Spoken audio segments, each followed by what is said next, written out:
Niners lose. But no matter what's going on in the world, we know that now we get to see as well as hear from CBS Sports, the one, the only, the fantasy guru, the Miami fan, Dave Richard. Good morning. As long as you don't smell me, I think we're good, Dave. Oh, I'll bet you smell like that's the limit. I'll bet you smell like pine and victory. No, there's definitely that pine smell would mess me up. I don't dig that at all. I smell clean. I think I smell clean. You look clean. Showered this morning, shaved. Yeah, I'm going to be on TV later, so I better look as good as I can.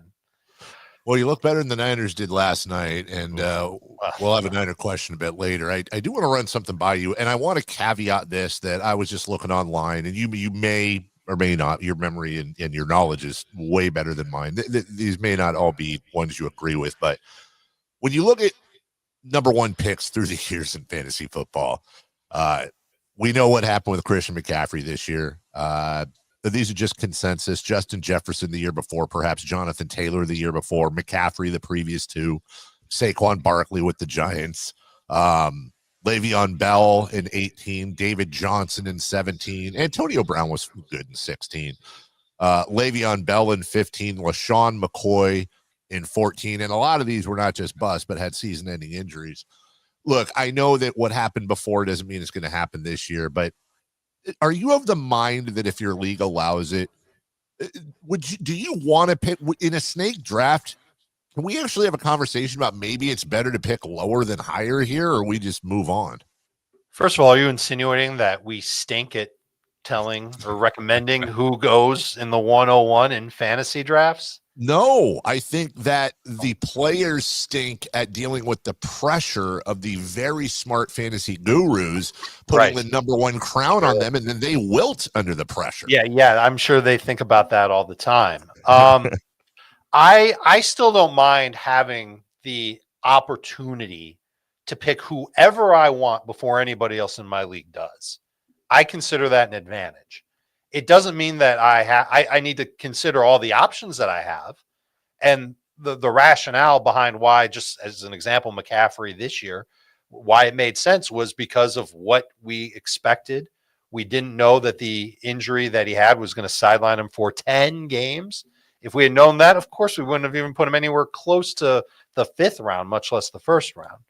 But I think the answer to your question is, if you want to safeguard against that opportunity to take a player ahead of everyone else in the league, i.e. you fear making a mistake, you go back. That number changes every year. It's not a hard thing. Oh, you have to go back 4 spots or 5 spots. No, you make a list of all the players you'd be comfortable with taking first. However many players are there, you're going to count them up. Whatever that number is, that's where you want to pick. It guarantees you one of 4 players, 5 players, 6 players. And then you're picking early in round 2. So you're not getting one guy ahead of everybody else in the league, but you are potentially getting 2 guys before a third of the league, half the league, depending on where you go in round 1, and assuming that it's a snake draft. Some people participate in auctions, and this whole conversation just flies out the window. By the way, everybody should be playing in auctions. That's something that you're going to hear a lot of from me this offseason. I want to make a move to encourage people to go with auctions instead of snake drafts. They are much more fun. And then you don't have to worry about getting the number 1 pick. You just get who you want anyway in that type of format. Agreed.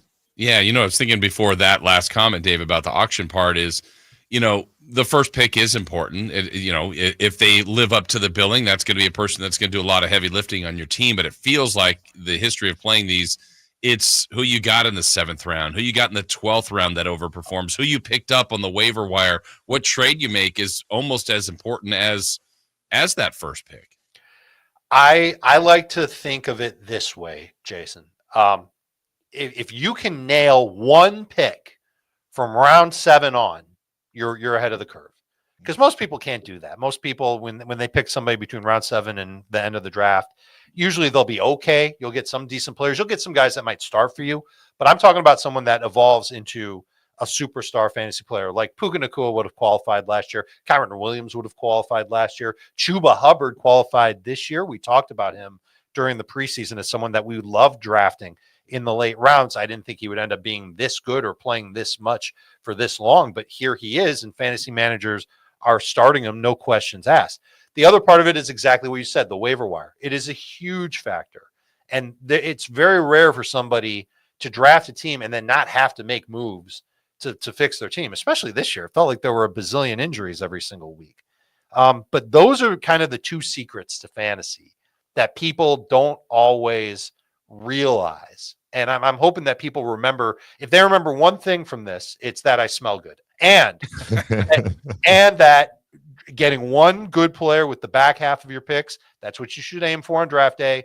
And then being vigilant on the waiver wire, it is a must. And if you can do that, you will be a competitive team in your fantasy league. So coming from a guy who in his two main leagues, that's me, is a combined 10 and 18. It's been a bad year, David. It's been a really bad year. I'm sorry. Yeah, it happens. As we move on, I am curious, in your way too early, and we won't hold it against you, 2025 draft cheat sheet, where is Christian McCaffrey going to be? Well, I think the first question needs to be, where is Christian McCaffrey going to be? Is he still assuming he's with the Niners? Yeah, assuming he's with the Niners, and assuming he goes in 100% healthy. I think people will still take him with an early round pick. They'll still see that upside. They know what he's capable of doing. They might be a little bit more worried about the injuries. And when I say a little, I mean a whole lot. But also, I would imagine that the Niners will start to spell him more often if he's there. So he might not see the same type of snap share from game to game, maybe a few less touches from game to game. But I would guess that if he's still there and he's really okay, people will take him with like a top 20 pick, a top 18 pick. Maybe even some people will say, you know what? I got to have this guy. I can draft Jordan Mason or whoever the backup is later, and I'll take him with a late first round pick. People might have a fairly short memory, especially if all the reports are glowing and if the Niners really don't do anything differently with their backfield this offseason. You know, Dave, last week while you were on, I think you saved a lot of people. The name you kept mentioning, you said, hey, look, if he's available in your leagues, go for Zach Charbonnet. And Charbonnet nearly 200 yards of total offense, couple touchdowns. As we get to likely playoffs week one, maybe it's next week for some, but most likely around this week. What any super secret depth chart running backs that, hey man, I'm in a pinch, I've got a McCaffrey that I can't play, or whoever that you go, I might be able to save the day for you? Well, let's start with DSTs, and they're kind of an overlooked position in fantasy, but this is in an area where if you get this right, you'll have the chance at a commanding lead over your opponent. I would double check if the Ravens DST is available because they play the Giants. I would double check on the Falcons DST for two reasons. Number one, they take on the Raiders, and if it's Desmond Ridder throwing for them instead of Aiden O'Connell, I wouldn't mind the Falcons defense this week, and I might not mind them even if it is Aiden O'Connell. But they play the Giants next week, and this Giants offense, they've got a great player in Malik Neighbors, and they've got a potential decent running back in Tyrone Tracy, but the offensive line's terrible. The quarterback's terrible. The play calling hasn't been great, and their defense is falling apart. So usually that's a good recipe for almost any defense to beat up on little brother. The Saints DST, which has been terrible all year, was not bad last week. Commanders, they take on the Saints this week. They're a 1 week option. The Cardinals have the Patriots this week, and then they've got the Panthers the week after that. This is where I might try and plan ahead, is with DSTs. Get a DST. Like if I can get my hands on the Ravens, or if I already have the Ravens, I'm going to want them. I'm starting them against the Giants. I'm expecting big things, but I'm going to drop somebody that I'm not going to use on my bench, and I'm going to pick up the Falcons now in hopes that I make the semifinal of my fantasy league, or in their smaller leagues, I make the first round, and I can use the Falcons DST. Kind of play a week ahead. You can do that if you're streaming tight ends. You can do that if you're streaming quarterbacks, and you should absolutely do that when it comes to DSTs. There's nothing wrong with carrying two DSTs. Just make sure you don't drop somebody good to get a DST for next. Like, yeah, I don't want to give, like, Jaden Reed is someone that fantasy managers, I don't like him anymore. He did nothing last week. Yeah, he's still good. And if I saw him on the waiver wire in my league, I would pick up Jaden Reed. I would rather have one DST and Jaden Reed than two DSTs. So that's where I would go with there. You want some other names. I still think Jameis Winston has some upside this week and next week. Tank Bigsby might be available. Sincere McCormick. Isaiah Davis. Dave, Jason. He's been the guy getting high-value touches for the Jets in the one game anyway. And he did it 2 games ago too, with Breece Hall kind of beat up. Unless Breece Hall practices on Friday, Isaiah Davis is someone that I wouldn't mind benching, maybe starting, but he's got some upside, and that's a running back that I could get really pumped about. Adam Thielen, if he's still out there. Elijah Moore, I'm not quitting on him.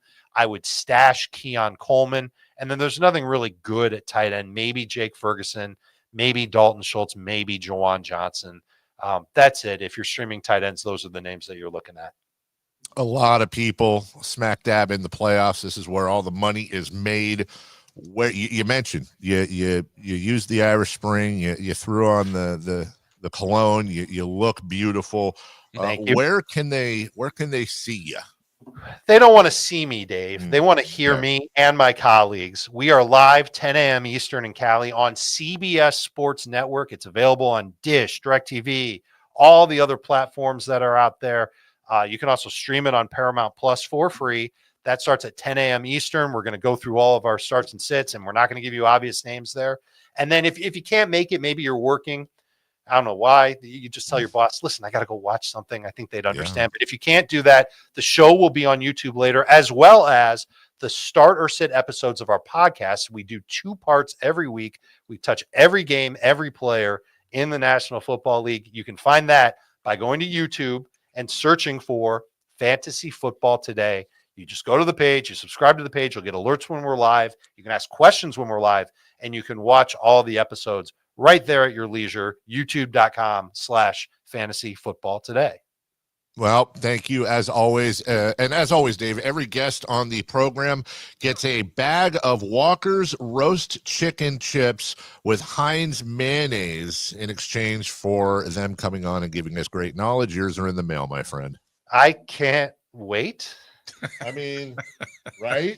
Would you rather have a Jaffa cake? I'll take the Jaffa cake, not knowing.